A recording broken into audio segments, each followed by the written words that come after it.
ਇਸ ਤਰ੍ਹਾਂ ਕਰਨਾ ਕਿ ਪਹਿਲੇ ਨਾ ਪਾਣੀ ਕੱਢ ਲੈਣਾ, ਸੁਰਖ ਮਿਰਚ ਗੋਲ ਵਾਲੀ ਕੁੰਦਰੀ ਲਿਆ ਕੇ ਨਾ ਉਹਨੂੰ ਥੋੜ੍ਹਾ ਥੋੜ੍ਹਾ ਛੱਟਾ ਪਾਣੀ ਦਾ ਲਾ ਕੇ ਨਾ ਉਹਨੂੰ ਗਿੱਲਿਆਂ ਕਰਕੇ ਤੇ ਇਹਨੂੰ ਨਾ ਦੋਰੀ ਡੰਡੇ ਦੇ ਵਿੱਚ ਇਹਦੀ ਕੁਟਾਈ ਕਰਨੀ, ਚੰਗੀ ਤਰ੍ਹਾਂ ਟਕਾ ਕੇ ਰਗੜਾਈ ਕਰਨੀ ਹੈ। ਇਹ ਕਰਕੇ ਤੇ ਇਹਦੇ ਬਾਅਦ ਇਹਨੂੰ ਨਾ ਪਾਣੀ ਪਾ ਦੇਣਾ ਇੰਨਾ ਕੁ ਕਿ 6 ਦਿਨ, ਕਿਉਂਕਿ ਥੋੜ੍ਹਾ ਥੋੜ੍ਹਾ ਗਰਮੀ ਆ ਗਈ ਹੈ, ਇਹ ਪਾਣੀ ਸੁੱਕਦਾ ਵੀ। 400 ਗ੍ਰਾਮ ਪਾਣੀ ਜਿਹੜਾ ਨਾ ਇਹਦੇ 'ਚ ਪਾ ਕੇ ਰੱਖ ਛੱਡਣਾ। 6 ਦਿਨ ਇਹਨੂੰ ਹਿਲਾਉਂਦੇ ਰਹਿਣਾ, ਸੁਬਾਹ ਦੁਪਹਿਰ ਸ਼ਾਮ 3 ਟਾਈਮ ਹਿਲਾ ਦਿਓ, 2 ਟਾਈਮ ਹਿਲਾ ਦਿਓ। ਉਹ ਜਨਾਬ ਉਹਨੂੰ ਨਾ ਫਿਰ 7ਵੇਂ ਦਿਨ ਨਾ ਇਹਨੂੰ ਹਿਲਾਉਣਾ ਨਹੀਂ, ਤੇ ਇਹਨੂੰ ਨਾ ਮੋਟੇ ਕੱਪੜੇ 'ਚ ਪਾ ਕੇ ਇਹਨਾਂ ਨੇ ਤੈਨੂੰ ਨਿਚੋੜ ਲੈਣਾ। ਇਹਨੂੰ ਰੱਖ ਲਵੋ। ਅੱਧ ਪਾ ਅਦਰਕ ਦਾ ਪਾਣੀ ਤੇ ਅੱਧ ਪਾ ਲਸਣ ਦਾ ਪਾਣੀ ਵੀ ਕੱਢ ਲੈਣਾ, ਦੇਸੀ ਲਸਣ ਦਾ ਪਾਣੀ।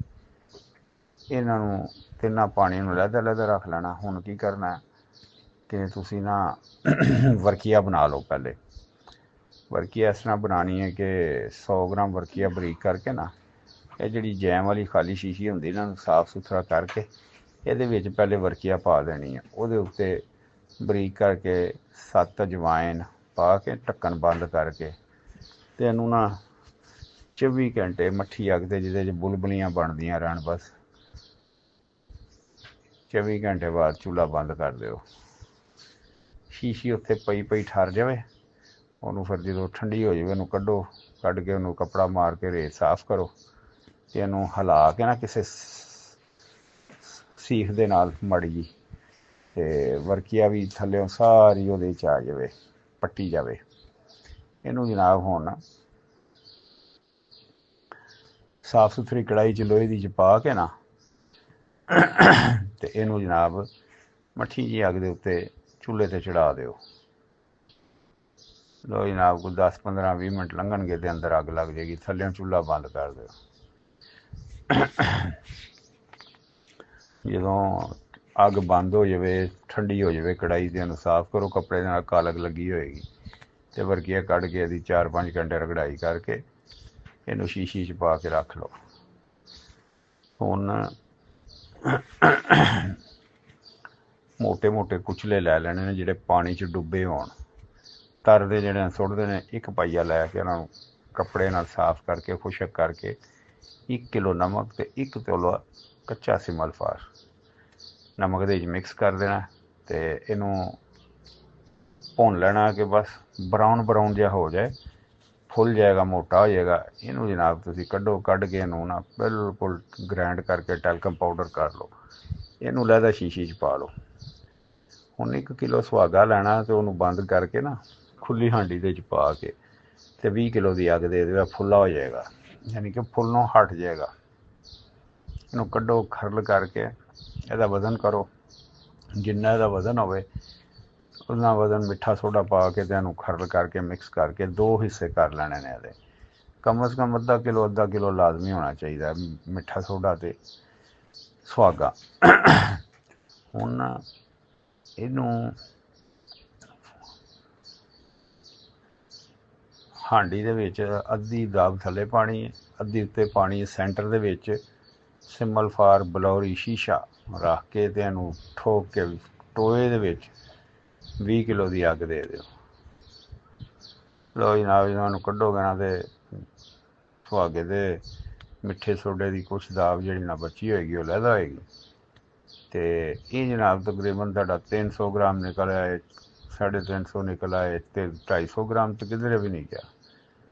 ਲਓ ਜਨਾਬ, ਇਹਨੂੰ ਜਨਾਬ ਤੁਸੀਂ ਕੜਾਹੀ 'ਚ ਪਾ ਕੇ ਘੀਆ ਕੱਦੂ ਦਾ ਪਾਣੀ ਤੇ ਹਲਵਾ ਕੱਦੂ ਦਾ ਪਾਣੀ, ਇਹ ਜਨਾਬ 2.5 ਕਿਲੋ ਇਹਨਾਂ ਨੂੰ ਮਿਕਸ ਕਰਕੇ ਤੇ ਇਹਨੂੰ ਪਿਆ ਦੇਣਾ। ਇਹ ਬੋਸਕੀ ਜਿਹੇ ਰੰਗ ਦਾ ਜਿਹੜਾ ਨਾ ਤੁਹਾਡਾ ਸਿਮਲ ਫਾਰ ਤਿਆਰ ਹੋ ਗਿਆ, ਇਹਨੂੰ ਖਰਲ ਕਰੋ ਤੇ ਇਹਦਾ ਸ਼ੀਸ਼ੀ 'ਚ ਪਾ ਲਓ।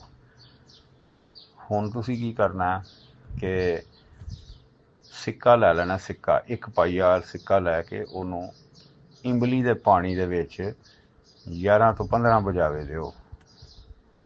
ਜਦੋਂ ਬੁਝਾਵੇ ਆ ਜਾਣ ਉਹਨੂੰ ਖੁਸ਼ਕ ਕਰਕੇ कढ़ाई दे च पा के स्वांजने के डंडे के नाल उहनूं खाका कर लेना। तो खाका हो जाए तो फिर इहनूं तुसीं 5 किलो कुआर गंदल का थोड़ा थोड़ा पानी करके पिया के ते इहनूं कुश्ता कर लो।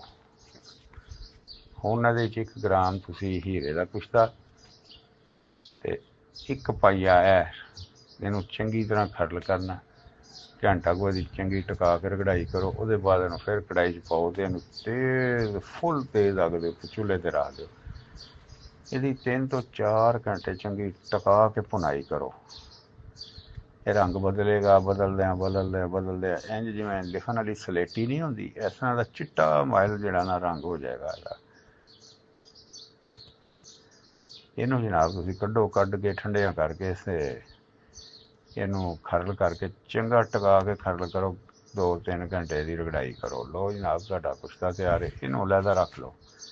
हुण चारों नुस्खे जिहड़े ने ना तुसीं वरकियां तुहाडे कोल 100 ग्राम है, ਇਹਦੇ 'ਚੋਂ 50 ग्राम कड्डो, खरले च पाओ। 50 ग्राम कुचला, 50 ग्राम सिमल फार सफैद बलौरी, वो जिहड़ा तुसीं बनाया पानी पिया जिन्हों कद्दू ते घिया कद्दू का, वो पा दो। तो 50 ग्राम ही तुसीं सिक्का हीरा का मुरक्कब पा के पहले नूं मिर्च का पानी पियाओ, थोड़ा थोड़ा करके खरल करके पिया दो। उसदे बाद अदरक का पानी थोड़ा थोड़ा करके पिया दो। उसदे बाद जनाब तुसीं लहसुन का पानी पा के ते उहनूं पिया के ते जनाब इहदी जनाब मूंगी के दाने बराबर गोलियां वट लो। लो जनाब तुहाडी अकसीर तैयार है। 1 गोली तो लै यानी कि 7 गोलियां तो लैके 15 गोलियां तुसीं मरीज़ नूं खुआणियां। इहदे नाल शूगर का भी, इहदे नाल जरासीमा का भी, इहदे नाल मणी का, इहदे नाल यानी कि ये जुमला अमराज की दवाई है। दुध घ्यो दे नाल इस्तेमाल कराना। नाश्ता कराने तो कम अज़ कम घंटे बाद इस्तेमाल कराओ। 1 गोली ते अद्धा किलो दुध पियाओ लाजमी। लो जनाब की याद करोगे सरकारा। ते ਇਹਦਾ फ़ायदा हैगा कि उसते बाद नूं फिर जो बंदा सोबत करदा तो उस दौरान जिहड़ा ना तनासुर दे नाल मुट्टा भी हुंदा है, तड़ नहीं टुटदी, अमसाक भी पैदा होएगा, ज़कात हिस्स भी ठीक होएगी, सूरत अंदाल ख़त्म करके तभी अमसाक पैदा करेगा। लो जनाब महाराज ये नुस्खा गौर से सुने, इस पे अमल करें, इसे बना लें। इंशाल्लाह मेरे अल्लाह के फजल करम से आपको किसी चीज़ की ज़रूरत नहीं रहेगी। अल्हम्दुलिल्लाह अल्लाह के फजल करम से। मेरा PDF जो है ना वो आप गुलाम अब्बास भाई उनसे मंगवाएं, ठीक है। और उसमें हीरे का कुश्ता करना भी बताया हुआ मैंने। बाकी सारे कुश्ता जात मैंने इस ऑडियो में बता दिए हैं।